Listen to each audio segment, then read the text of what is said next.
और बनी times news, आपकी आवाज सच के साथ।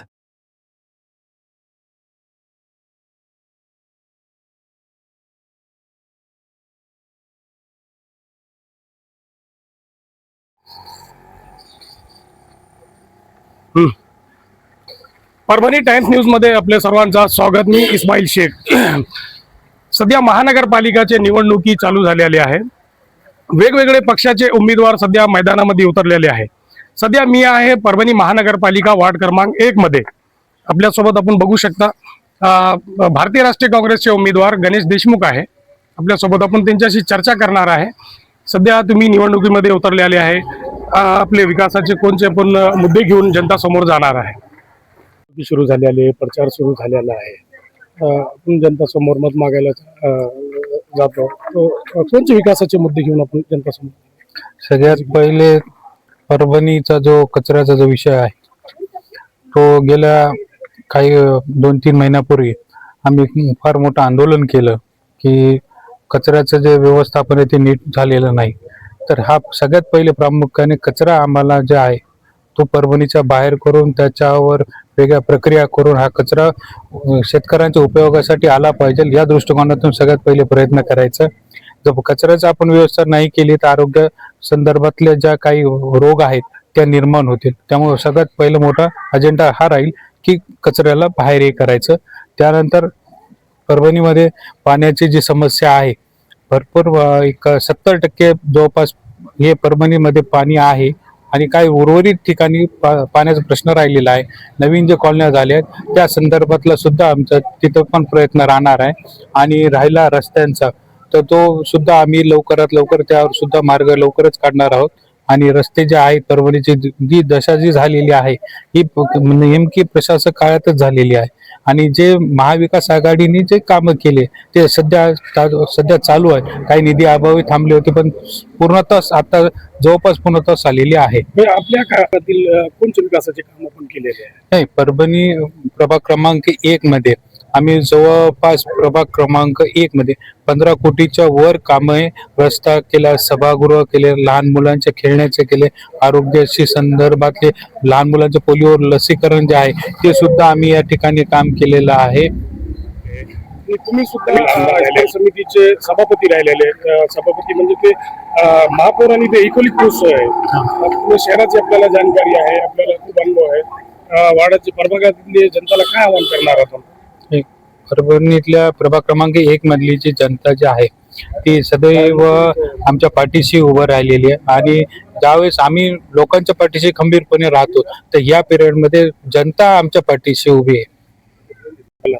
नाही, आव्हान भाजपाचं काय असं आव्हान वाटत नाही, कारण की आमच्याकडचे 3 उमेदवार बीजेपीने घेतले। त्याच्यामुळे आम्हाला माहिती कोण आव्हानात्मक आहे। आम्ही आव्हान करणार म्हणजे आम्ही आमच्या पद्धतीने काम व्यवस्थित करतोय आणि लोकांना माहिती आहे, लोक संज्ञान आहेत की आम्हाला कोणत्या लोकांना निवडून द्यायचं काय, तर ते 100% आमच्या पाठीशी आहे। आणि महाविकास आघाडीच्या पाठीशी हे सर्व जनता, मायबाप ही जनता माझ्या पाठीशी आहे।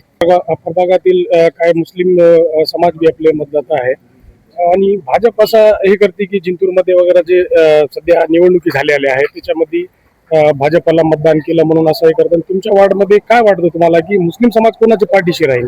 नाही, हे कसं आहे ते कुठेतरी बीजेपीचा प्रोपोगंडा आहे की जे मुस्लिम मतदारांना कुठेतरी डायव्हर्ट करायचा, तर हे कुठं म्हणजे परभणी तरी शक्य नाहीये। आणि ज्या ठिकाणी ज्या पद्धतीने संदर्भ देत आहात ते संदर्भ फार चुकीचे आहेत, कारण की बोलायचं पण खोटं बोलायचं पण रेटून बोलायचे, अशा पद्धतीची भूमिका इथे आहे। मी प्रभाग क्रमांक 1 मधील सर्व नागरिकांना आवाहन करतो की महाविकास आघाडीच्या माध्यमातून आमच्या सोबत खासदार साहेब आपले संजयजी जाधव साहेब आहेत, तसेच आमदार राहुलजी पाटील साहेब आहेत, माजी खासदार तुकारामजी रेंगे साहेब आहेत, माजी आमदार सूर्यदादा देशमुख आहेत, गंगाप्रसाद जानेराव आहेत आणि बाबाजानी दुराणी साहेब आहेत। हे सर्व मोठे दिग्गज नेते मंडळी ही प्रभाग क्रमांक 1 मधल्या जनतेच्या जे काही प्रश्न जे आहे रस्त्याचे, नालीचे, ते सर्व पूर्णत्वास करण्यासाठी तयार आहेत आणि जवळपास ते आम्ही पूर्ण करण्याच्या प्रयत्नात आहोत।